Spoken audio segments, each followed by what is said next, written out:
치의신보와 치의통합연구회가 새롭게 기획한 치과계 내일을 읽는 가장 명확한 시선 덴탈 인사이트. 오늘 그 두 번째 시간 정신과 환자의 치과 치료에 대해서 이야기 나눠보도록 하겠습니다. 최근 진료실에서 도저히 통제되지 않는 극심한 공포를 호소하거나 혹은 통제되지 않는 다양한 통증을 가지고 끊임없이 진료실에서 뭔가 고난을 겪으시거나 어려움을 겪으시는 경우들 한 번씩 있으셨을 거예요. 그도 그럴 것이 대한민국 국민의 4분의 1 정도가 살면서 한 번씩 극심한 정신과적 어려움을 겪는다고 하는데요. 오늘 이 환자분들에 대해서 이해도를 높여주실 수 있는 두 분 모셨습니다. 안녕하세요. 연세대학교 치과대학 이중석입니다.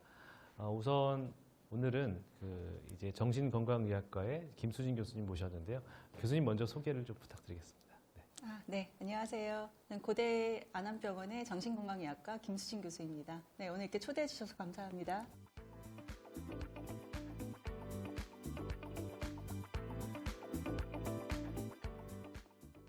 우선 정신건강의학과라고 하면 그냥 막연한 그냥 정신과 이렇게만 이게 막연하게 생각을 하는 부분이 많이 있을 것 같습니다.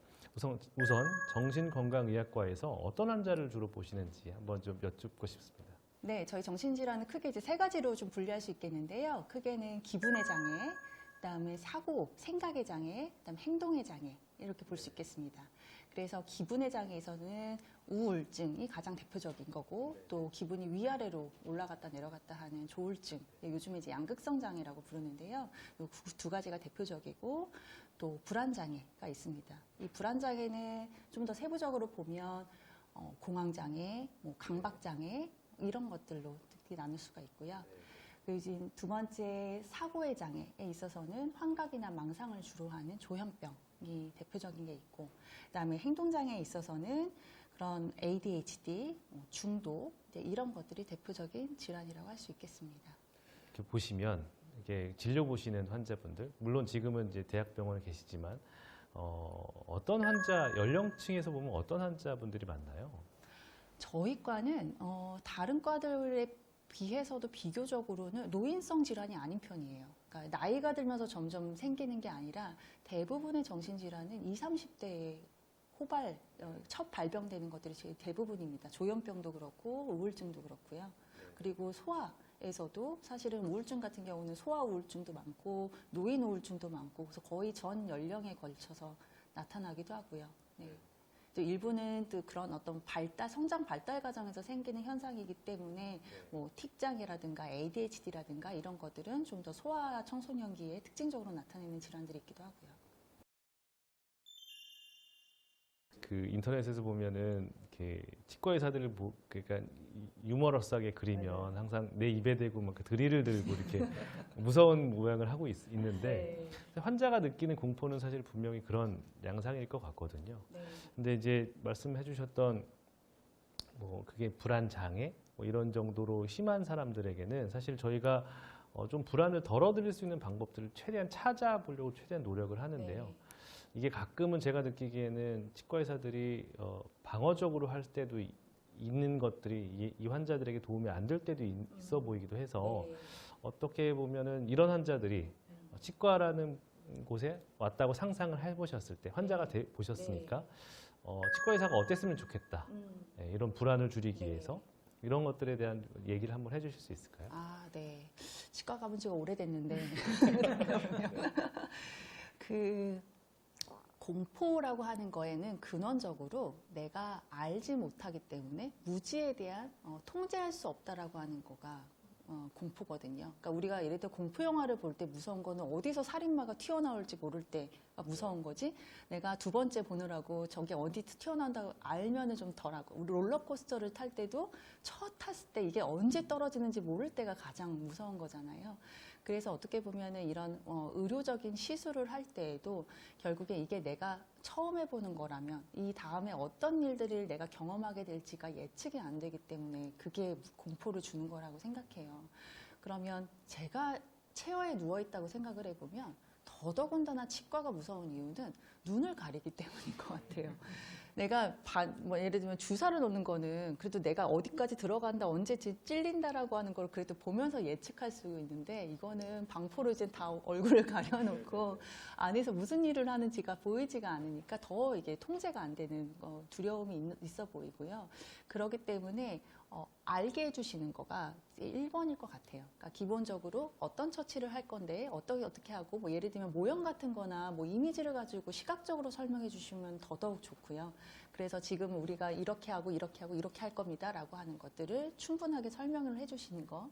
특히나 이제 어린아이들한테도, 우리가 이제 어린애들 막 무서워하면은 뭐 뽀로로 틀어주면서 그냥 정신없을 때 그냥 갑자기 이렇게 급습해 버리시거나 그러는데, 오히려 이 아이들이 이 경험을 생각보다 괜찮네 하고 다음번에 올 때도 그냥 울지 않고 올 수 있게 하려면은, 얘가 그냥 갑자기 예상치 못할 때 시술을 당해버리는 거는, 그때는 그냥 어떻게든 요행이 넘어갈 수는 있지만 그때는 공포가 확 더 강화가 됩니다. 그래서 오히려 적어도 뭐 한 유치원생, 초등학교 정도가 돼서 어떤 이 프로시저라고 하는 것들을 어느 정도는 좀 이해할 수 있는 그런 인지가 되는 아이들이라고 하면, 오히려 이렇게 해서 이렇게 할 거고 여기에서 이렇게 하는 거야. 그리고 지금 이 소리가 이렇게 날 건데 이거는 그냥 침을 이렇게 쏙 빨대처럼 빨아들이는 소리인 거야. 뭐 이런 것들을 충분히 설명을 해주시는 거, 특히 시각적으로 그런 것들이 훨씬 더 그 공포를 줄이는 데 도움이 될 것 같고요.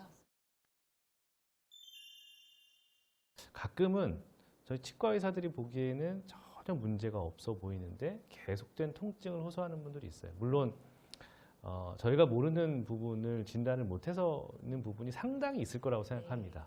그리고 치과 의사마다 좀 놓치는 부분이 분명히 있을 수도 있다라고 생각을 해요. 그런데 아무리 봐도, 그리고 여러 사람이 여러 전문가가 보더라도 계속 통증을 호소하거나 계속 불편감을 호소하시는 분들이 있거든요. 네. 이런 분들에 대해서 혹시 정신건강의학과에서도 네. 이렇게 규정하고 네. 뭔가 이렇게 말씀 주실 게 있으신지. 네. 그런 분들이 치과에서만 호소하시는 게 아니라요. 네. 저희한테 와서도 같은 우리 치과 의사가 나를 이렇게 만들었다라고 하면서 같은 호소를 하세요. 뭐 치과뿐이 아니라 이제 여러 가지 신체적인 그런 게 있는데, 지금 말씀하셨던 그런 것들을 이제 저희가 이제 저희 과에서 바라볼 때도 한 3가지 관점이 있을 것 같아요. 하나는 이제 아까 얘기했던 신체 이형 장애, 그러니까 어떤 그 겉모습에 대해서 중요하게 왜곡되어 있는 거, 과도하게 그런 부분이 있겠고, 그 다음에 정말로 통증을 느끼는 거예요. 증상이 정말로 있어요. 근데 이런 분들 중에서는 사실은 이게 원래는 감정적인 부분들인데, 이런 감정을 언어화하고 감정을 스스로 인식하는 능력이 약하신 분들 중에 신체적으로 발현되시는 분들이 있습니다. 우리 이제 옛날 스타일로 말하면 이제 화병이 이런 것들인데요. 정말 재밌는 얘기는, 화병이 정말로 전 세계에 등록되어 있는 정신건강 진단 책의 편람에 화병이라고 그렇게 있어요. 이게 우리나라밖에 없는 거여가지고 그게 되게 컬처럴하게 스페시픽한 그런 디지즈라고 해서 나오는 것도 있는데, 어쨌든 그만큼 이제 되게 이게 사실은 내가 불안해, 걱정돼, 화가 나라고 하는 감정이어야 되는데, 이 감정은 기본적으로 되게 억누르려고 하는 성격적인 성향을 가지고 계시고, 근데 그런 분들 중에 대부분은 내가 우울해요라고 하지 않고, 내가 명치가 콕콕 찔려요, 내가 뒷골이 땡겨요, 내가 머리 정수리가 찌릿찌릿해요라고 하는, 뭔가 되게 의학적으로도 되게 비특이적인 그런 증상들, 되게 증상도 돌아다니기도 하고, 저희가 많이 보는 이 치과 쪽에서는 3차 신경통이나 이제 여기 턱관절 통증 이런 부분로 호소하시는 분들도 상당히 많이 보거든요. 네. 그래서 아마도 원래 이제 이 시술 자체가 아니어도, 그러니까 원래도 여기저기 몸이 아프신데, 그런 거 중에서도 이제 구강 관련되어 있는 부분들도 아프셨고, 그거를 이게 치과에서 해결이 될 거라 기대를 하고 치료를 받았지만 사실은 원인이 다른 데 있다 보니, 사실 그 치료 외에서도 계속 이후에도 계속 그런 증상들을 느끼시는 분들이 사실 포커스가 이제 그런 마음으로 전환이 잘 안 되시거든요. 자꾸 이 신체에도 되게 집착하시기 때문에, 그래서 그런 증상들을 이제 M1 또 치과에서 또 이렇게 힘들게 호소하시는 그런 경우들이 있을 겁니다. 그럼 이제 정신건강의학과 가면 네. 뭔가 이렇게 약물이든 아니면 네. 상담으로든 뭔가 개선이 확실히 어떻게 되나요? 신체화 장애는 약물 치료도 꽤 효과가 있습니다. 네, 그래서 항우울제 계열들 중에 그런 노르에프네프린을 수용체를 작용을 하게 하는 것들은 그냥 단순히 우울감이라는 감정뿐이 아니라 통증이라든가 어떤 신체 증상 이런 것들에도 이제 같이 효과를 주는 이제 그런 메커니즘들이 지금은 많이 치료제로 개발이 되어 있어서요. 어떤지 그런 계열의 약을 먹으면은 우울감도 좋아지고 불안감도 좋아지는데 그냥 되게 모호했던 신체 증상들도 같이 좋아지는 그런 것들도 네, 많이 기대할 수 있고요. 근데 저희가 그런 환자분께 여기 당신은 문제가 없으니 정신건강의학과에 가보십시오 이렇게 말하기가 쉽지는 않을 것 같고 오히려 또 역효과가 좀 있을 것 같거든요. 네. 어떻게 좀 저희가 애들로 표현할 수 있는 방법이 뭐가 있을까요? 정말 어려운 건데요. 네. 그러니까 제가 갑자기 떠오르는 게 그 주짓수에서 그런 게 있어요. 적이 이렇게 나한테 돌진해 올 때 정면으로 이렇게 막으면 둘 다 다치는 거고 이거를 이렇게 내가 오른쪽으로 돌려가지고 이렇게 해서 하는 그런 방어 호신술 같은 게 있던데 마치 그런 것처럼 환자가 나한테 다다다다다다 이렇게 컴플레인을 하실 때 네, 그것들에 대해서 이렇게 약간 한 바퀴 돌려가지고 이렇게 돌려드리는 그런 좀 고급 기술이 필요한 것 같아요. 그래서 말씀하신 대로 사실은 이거는 우리 잘못 아니고 우리 문제 아니니까 정신과 한번 가보십시오라고 얘기하는 거는 환자분들에게 되게 거절당하는 그런 기분을 느끼게 하기 때문에 사실 거기에 대해서 네 하고 기분 좋게 받아주시는 분들이 많지 않으실 거고요. 오히려 그런 어떤 서비스에 대한 뭐 불만족 이런 것들이 더 커질 가능성들이 높죠. 그래서 오히려 그렇게 하시는 것보다는 그냥 그분이 느끼는 주관적인 고통에 대해서는 충분하게 그냥 인정을 해주셔도 됩니다.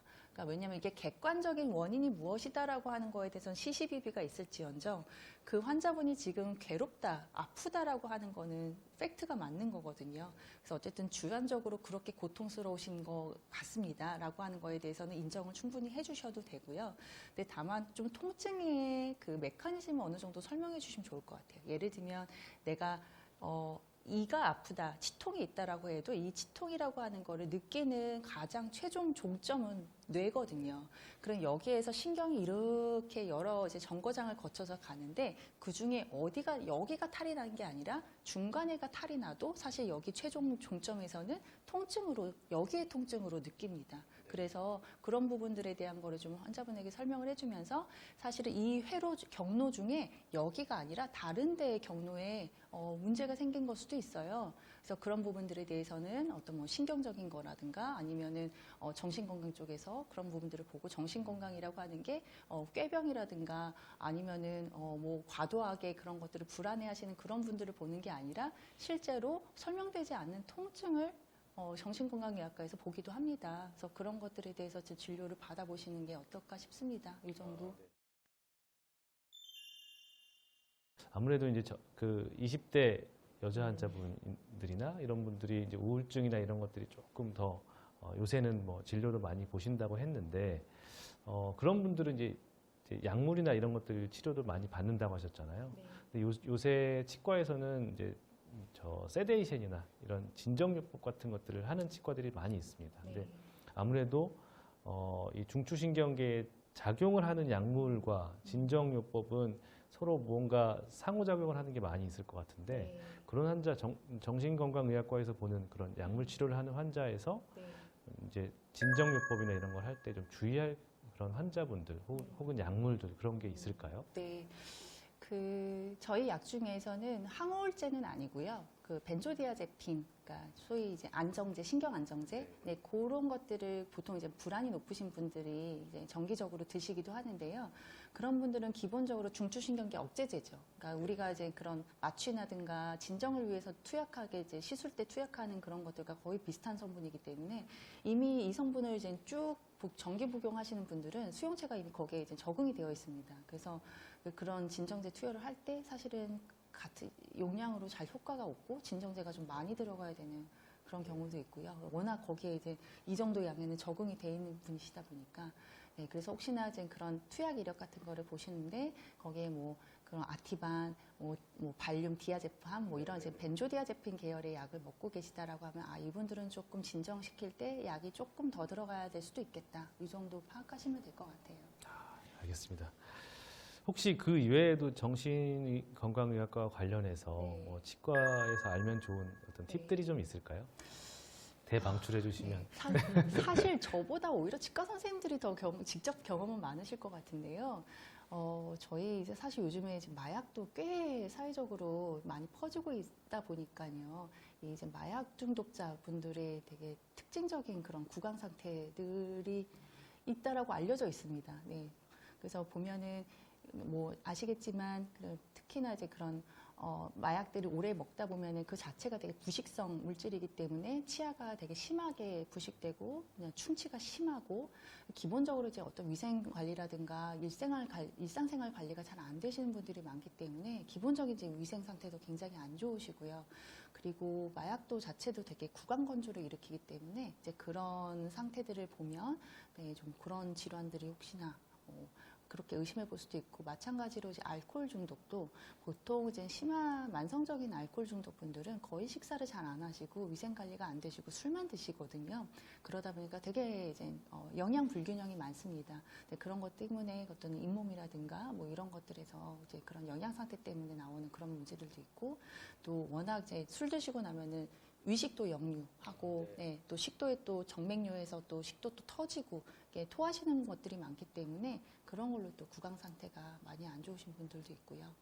그리고 꼭 뭐 그 정도의 심한 분들이 아니더라도 저희 과 약들 중에 입마름을 시키는 약들이 꽤 많아요. 네, 그래서 혹시 구강 건조를 많이 보시나요? 치과에서? 사실 이제 아까도 저 신경과의 박건우 교수님도 이제 구강 건조증 치과에서 좀 많이 치료해 주셨으면 좋겠다고 하는데, 사실 이렇게 뚜렷하게 그렇게 저희가 해결책들이 별로 없다 보니까, 근데 아무래도 그런 분들은 관리를 엄청 잘 하셔야 되거든요. 관리를 조금만 소홀히해도 이제 썩거나 잇몸 질환이 엄청 빨리 생겨서 관심을 더 두긴 해야 되는 것 같습니다. 더군다나 말씀 주신 대로 요즘에 약물 드시는 분들이 워낙 많다 보니까 그런 환자분들이 정말 많긴 하거든요. 네. 저희 대부분의 항우울제들도 좀 그런 입마름을 유발하기도 해서요. 네, 혹시나 이제 그런 증상들을 호소하시는 분들을 뵈면은 또 혹시 약에 의한 것들은 아닌지 한 번씩 이렇게 체크해 보셔도 좋을 것 같습니다. 말씀하신 대로 요즘 우리 사회에서 뭐 마약이라든지 이런 것들에 대한 내용들이 정말 많이 나오던데, 그런 환자분들에게 이렇게 독특한 특이적인 구강 상태를 보일 수 있다는 것도 처음 알았거든요. 저는 관심을 좀 두고 좀 보도록 해야 될 것 같습니다.